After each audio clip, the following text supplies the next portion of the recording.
Hello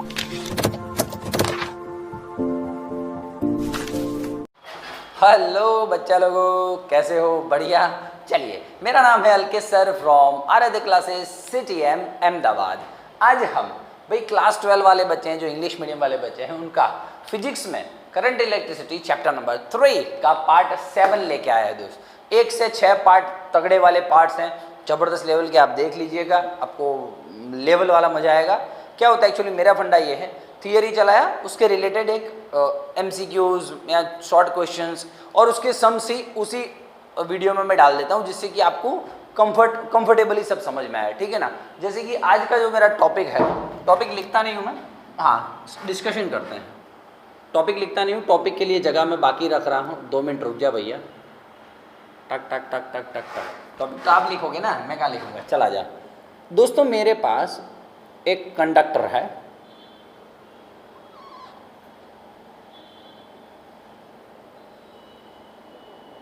मेरे पास एक conductor है, ठीक है। कंडक्टर में बहुत सारे पॉजिटिव आयंस होते ही होते हैं, आपको सब पता है। आप तो मेरे से भी ज़्यादा टैलेंटेड हो, ठीक है ठीक है ठीक है ठीक है भाई। NCERT बोर्ड का लेक्चर है ये, जी नीट का लेक्चर नहीं है। जी नीट का लेक्चर आएगा तो छोतरा गाड़ी ना कीजिए अपने। क्या बात करता है तू? तो फिर चल, ठीक है। बोर्ड में आपको कैसे लिखना है वो सब पैटर्न वाइज ही मैं लिखूंगा, इसी हिसाब से आप बोर्ड में लिखना, आपके मार्क्स नहीं कटेंगे। चला जा। अब मान लो अपनी बात हुई थी, एक इलेक्ट्रॉन निकला, इस पॉजिटिव से टकराया, ये पॉजिटिव से टकराया, फिर मान लो आगे गया, आगे जाके यहाँ पे गया, यहाँ पे जाके यहाँ पे आया, ठीक है ठीक है ठीक है। तो देखो, इलेक्ट्रॉन को भी नहीं पता है उसका मोशन कैसा होने वाला है। इलेक्ट्रॉन का मोशन रैंडम मोशन होता है। देखिए, इलेक्ट्रॉन को जाना था यहाँ पे गया, फिर इसको ऐसे आगे जाना था, लेकिन देखो कहाँ मुड़ गया। क्यों? Because of the collision. Yes, so मैं बोल सकता हूं दोस्तों, in a conductor free electrons which are moving in the free space between the positive ions, this ions, okay. So free electrons घूमते रहते हैं, collide with the ions, okay, and the direction of their motion keep changing, continuously changing, ठीक है। और direction change होता है तो आपको पता है, मान लो ये इलेक्ट्रॉन्स बना रहा हूं मैं, ये एक इलेक्ट्रॉन है, उसका इस तरफ U1 या तो कुछ भी, इसका इनिशियल वेलोसिटी है V1, दूसरे वाले का है V2, तीसरे वाले का है V3, चौथे वाले का है V4, ठीक है। ऐसे ऐसे ऐसे ऐसे वेलोसिटी करते रहेंगे। एट लास्ट क्या आने वाला है? क्या आएगा? यस सर, उनका जो एवरेज वेलोसिटी है वो क्या हो जाएगा? 0 हो जाएगा। क्यों? सब रैंडमली मोशन कर रहे हैं और सबका मोशन मिला के लास्ट में 0। यही रैंडमनेस का स्मार्टनेस है, रैंडमनेस का यही फायदा है। सब मतलब फायदा यार नहीं हो भी ऐसा, लेकिन रैंडमनेस का ये एक लॉजिक है अच्छा वाला, कि सारे वेलोसिटी 0 हो जाती है, मतलब लास्ट में एवरेज वेलोसिटी कैसा हो जाएगा? 0 हो जाएगा। ठीक है ठीक है ठीक है। तो मैं लिखता हूं दोस्तों, मैं लिखता हूं, in a conductor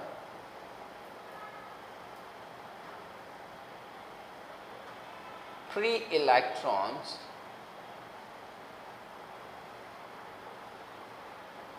collide with ions and the direction of their motion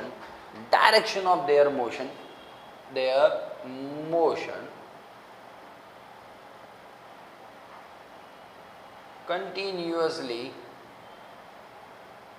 changing। दिख रहा है बच्चों को? क्लियर है क्लियर है क्लियर है। थोड़ा बड़ा लिखेंगे हम, अब सी वर्ड से कोई बात नहीं, ठीक है। Average velocity of n electrons. Suppose कि मेरे पास अंदर करोड़ों इलेक्ट्रॉन्स है, मतलब कि मान लो कि n इलेक्ट्रॉन्स है, मुझे नहीं पता है कितने हैं, n electrons. So average velocity कितना हो जाएगा? 0 हो जाएगा। ठीक है, उसको आप ऐसे भी डिनोट कर सकते हो, ऐसे भी डिनोट कर सकते हो, sigma of V initial V1 plus V2 plus Vn by n। ठीक है ठीक है ठीक है, कोई इशू नहीं है। या तो किसी किसी बुक्स में ऐसा दिया, इनिशियल वेलोसिटी को आपको याद है 11वीं में इनिशियल को u लेते थे, फाइनल को v लेते थे। हाँ, या तो vt बोल सकते हैं और vi भी बोल सकते हैं, कोई इशू नहीं है। इनिशियल और t टाइम के बाद मतलब फाइनल, ठीक है। तो आप कैसे भी लिख सकते हो एवरेज को, ठीक है ठीक है। मैं ऐसे भी लिख सकता हूँ sigma u is equals to 1 by n sigma u1 plus u2 plus un is equals to 0। Average velocity is 0। ठीक है सर, ये फंडा क्लियर है आपका? क्लियर है सर, बस इतना ही आपको लिखना है। ठीक है, चला जाए। अब मैं बात करता हूं, अब मैं बात कर लेता हूं, 2 मिनट रुकिएगा। मैं इसी कंडक्टर में जिसमें पॉजिटिव आयंस हैं, खड़ाक खड़ाक खड़ाक उड़ के जरा में रोज बेड़ी जरा घोल नगाड़े जग ढोल बाजे Tang Tang Tang Tang Tang ले ले ले बड़ी रे ओ ले लो नगर वेल नो छोड़ ए प्रभु परोड़ ना रे मार गर उतार करता जाओ। ये था सीन, यही सीन है। अब जैसे ही मैं इसके साथ बैटरी ज्वाइन करता हूँ, इसके साथ बैटरी ज्वाइन करता हूँ, तो आपको पता लगना चाहिए बैटरी ज्वाइन करने से ये पॉजिटिव, ये नेगेटिव, ये पॉजिटिव और वो नेगेटिव हो जाएगा। ठीक है, पॉजिटिव और नेगेटिव हो जाएगा। तो खटाक दे के इलेक्ट्रिक फील्ड स्टार्ट हो जाएगा। ओ डन है, इलेक्ट्रिक फील्ड स्टार्ट हो जाएगा। Sir there are many electrons. हाँ, इसमें भी मैंने आपको इलेक्ट्रिक फील्ड, अभी बैटरी ज्वाइन नहीं किया उसके पहले भी एक इलेक्ट्रॉन को पकड़ के उसका मैंने डायरेक्शन आपको शो किया है। दूसरे 10 इलेक्ट्रॉन ऐसे भी होंगे जो इस तरफ आते होंगे, 10 इलेक्ट्रॉन ऐसे होंगे जो उस तरफ जाते होंगे। ठीक है, लेकिन मैंने एक इलेक्ट्रॉन को पकड़ के आपको समझाने के लिए ऐसे बनाया हुआ है। ठीक है, बाकी बहुत सारे इलेक्ट्रॉन्स इस तरफ भी आते होंगे इस केस में। अब जैसे ही इलेक्ट्रिक फील्ड लगा तो सारे इलेक्ट्रॉन्स को कहाँ जाना पड़ेगा? जुप। क्यों? इलेक्ट्रिक फील्ड की ऑपोजिट डायरेक्शन में इलेक्ट्रॉन दौड़ेंगे। ठीक है सर, ओके। पर अब की बार जो इलेक्ट्रॉन्स अपने हिसाब से रैंडम मोशन करें, टा ना ना ना ना ना टा ना ना ना टा, अब वो नहीं हो पाएगा दोस्त। क्यों? अब उन पे एक एक्स्ट्रा फोर्स लग रहा है। क्या लग रहा है? Extra force. कौन लगा रहा है? Electric field. क्या होगा मालूम है? इलेक्ट्रिक फील्ड ऐसा, इलेक्ट्रॉन को जाना इधर है, इधर जाना है, लेकिन इलेक्ट्रिक फील्ड है ना, काट काट काट काट काट काट काट उसको घसीटता हुआ इस तरफ ले आएगा। थोड़ा चल चल चल चल, उसको यहाँ पे जाना है, उसको यहाँ पे जाना है, लेकिन इलेक्ट्रॉन खींचे, इलेक्ट्रिक फील्ड उसको खींचेगा तो यहाँ पे नहीं जाएगा। चल चल चल चल मेरे साथ, ऐसा। तो उसको थोड़ा घसीट के अपनी तरफ अपने हिसाब से इलेक्ट्रिक फील्ड को लाएगा। यहाँ पे गया, फिर और घसीटा तो यहाँ पे गया, और घसीटा यहाँ पे गया, और यहाँ पे। एट लास्ट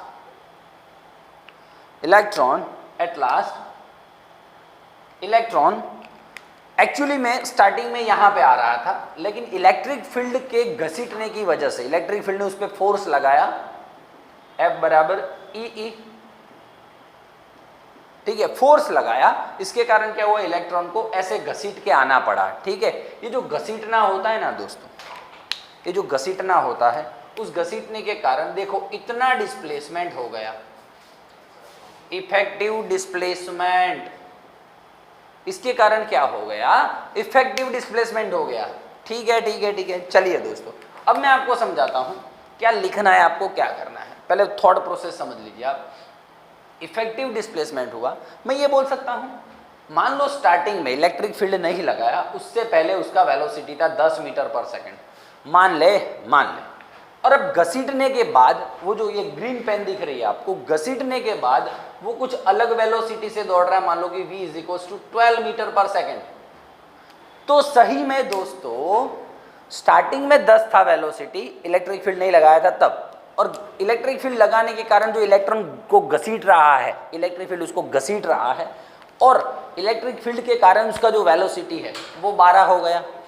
तो सही में दोस्तों कितना फर्क आया, कितना फर्क आया, इलेक्ट्रॉन को घसीटने के कारण, इलेक्ट्रॉन पे बल फोर्स लगाने के कारण कितना फर्क आया वेलोसिटी में? सर 2 जितना, 10 तो था ही और 12 हो गया, मतलब 2 जितना फर्क आया। उसी फर्क को ड्रिफ्ट वेलोसिटी बोलते हैं। तो ड्रिफ्ट मतलब घसीटना, घसीटने के कारण वेलोसिटी में जो चेंज आया उसी को क्या बोलते हैं? ड्रिफ्ट वेलोसिटी बोलते हैं। बोल हाँ या ना?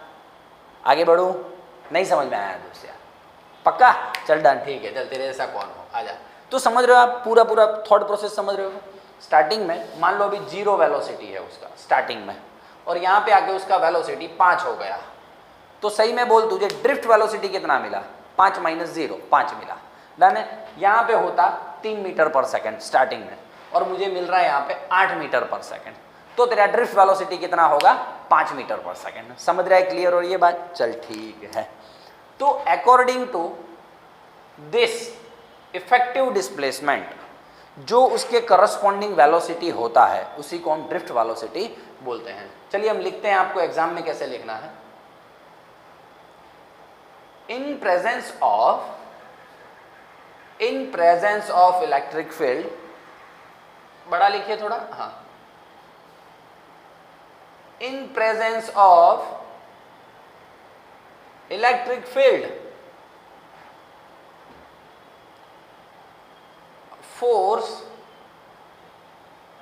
acts on electron, force acts on electron, that force is minus EE, force is equals to QE आता था, माइनस क्यू लगाया दोस्तों, इलेक्ट्रिक फील्ड इस तरफ है और इलेक्ट्रॉन इस तरफ दौड़ रहा है। ठीक है, ठीक है। So now electron will accelerate, electron will accelerate, electron acceleration करेगा फोर्स लगने के कारण, और ये एक्सेलरेशन कितना होगा? A is equals to F by M. बोल हाँ या ना? ये सर बराबर, F is equals to M है। हाँ, F कितना है? माइनस ई बाय एम है। ठीक है, ठीक है, ठीक है, आजा चल। अब देख, अब इसका सर ये जो एक्सेलरेशन है, E कांस्टेंट है, इलेक्ट्रॉन का मास, ये इलेक्ट्रिक फील्ड कांस्टेंट है। आप समझ रहे हो बात? इलेक्ट्रॉन का चार्ज, इलेक्ट्रिक फील्ड, मास सब कांस्टेंट है, सब कांस्टेंट है। तो सर एक्सेलरेशन कैसा होगा? कांस्टेंट होगा। ये कांस्टेंट एक्सेलरेशन में दोस्त फॉर्मूला में लगा सकता हूं, v final v initial plus AT, v final is equals to v initial plus AT। ठीक है, t टाइम में उसका वेलोसिटी कितना हुआ तो vt भी लिख सकते हैं, कोई इशू नहीं। ये इनिशियल वेलोसिटी, t टाइम के बाद उसका वेलोसिटी कितना? vt। अब इनिशियल वेलोसिटी हमारा बात हुआ है 0 है, इनिशियल वेलोसिटी 0 है, देख लीजिएगा, प्लस a कितना है? Minus E by M, t is equals to vt। दोस्तों ये जो vt है, t टाइम में कितना फर्क हुआ वेलोसिटी में, उसी को बोलते हैं ड्रिफ्ट वेलोसिटी। ठीक है, ठीक है, ठीक। Minus E by M into T. दोस्तों अब ये टी के बारे में थोड़ा आपको समझाना चाहूँगा। ये इलेक्ट्रॉन यहाँ से पॉजिटिव के पास गया और यहाँ पे दूसरे पॉजिटिव के पास आया। ठीक है, ठीक है, ठीक है, चलो। ये जो दो टक्कर हुई उसकी, दो कॉलिजन हुआ, ठीक है, उसके बीच का जो टाइम होता है वो यही है, लेकिन उसको बोलते हैं रिलैक्सेशन टाइम। दो कॉलिजन के time between two successive collision is called relaxation time. ठीक है, ठीक है, ठीक है, ठीक है, चला जा। ठीक है, और एक्सेलरेशन तो हो ही रहा है। ठीक है, तो मैं बोल सकता हूं दोस्तों, ये टी को हटा के मैं क्या लिख सकता हूं? टाउ लिख सकता हूं। क्या लिख सकता हूं? टाउ। चलिए तो थोड़ा इंफॉर्मेशन दे देता हूं आपको टाउ के बारे में। Where tau is relaxation time between two successive collision. ठीक है, टू सक्सेसिव कॉलिजन के बीच का रिलैक्सेशन टाइम है। नोट करना दोस्तों, this relaxation time is not constant. For every electrons. एक इलेक्ट्रॉन को मान लो कुछ और समय लग रहा है तो दूसरे इलेक्ट्रॉन को दूसरे कॉलिजन में कुछ और समय लग रहा है। एक इलेक्ट्रॉन ये कॉलिजन में उसको लगा 3 सेकंड, तो मान लो आगे वाले कॉलिजन में उसको 4 सेकंड भी लग सकता है, 1 सेकंड भी लग सकता है। मतलब कि टाउ, टाउ मतलब relaxation time is not constant. So time interval between two successive collision is not constant, it can be anything, है ना। ओके चलिए, और दोस्तों वीडी को क्या बोलते हैं? Drift velocity. ड्रिफ्ट वेलोसिटी का मतलब क्या है? इलेक्ट्रिक फील्ड नहीं लगाया उससे पहले और इलेक्ट्रिक फील्ड लगाया उसके बाद, ये जो फर्क आ रहा है वेलोसिटी में उसको बोलते हैं ड्रिफ्ट वेलोसिटी। ठीक है, तो velocity according to effective displacement is called drift velocity. घसीटने के बाद जो वेलोसिटी हुआ वो। ठीक है, ठीक है, ओके चल ठीक है, डन है। तो वीडी आ गया, टाउ आ गया, डन। तो इस हिसाब से आप वेक्टर फॉर्म लगाना हो तो वेक्टर फॉर्म लगा सकते हो। ओके, तो डन है, डन है। रिलैक्सेशन टाइम एवरेज होता है, रिलैक्सेशन टाइम एवरेज होता है, डन है। तो ये आपको इतना आपको एग्जाम में लिखना है। तो मेरा टॉपिक था आज का drift motion and drift velocity. ठीक है, तो ये है सर ड्रिफ्ट मोशन, मतलब इलेक्ट्रिक फील्ड के कारण इलेक्ट्रॉन जो ड्रिफ्ट कर रहा है उस टाइप के मोशन को ड्रिफ्ट मोशन बोलते हैं। और drift velocity, velocity according to the effective displacement, this ये डिस्प्लेसमेंट आया उसमें वेलोसिटी में क्या चेंज आया उसी को बोलते हैं दोस्तों drift velocity. Drift velocity average velocity है, डन है, चल ठीक है ना। इतना ही आपको बोर्ड के लिए करना है। जी नीट में तगड़ा वाला इसी कॉन्सेप्ट को और आगे घुमाएंगे, क्या होता है क्या नहीं होता ये सब, ठीक है ना। तब तक के लिए thank you very much, bye bye.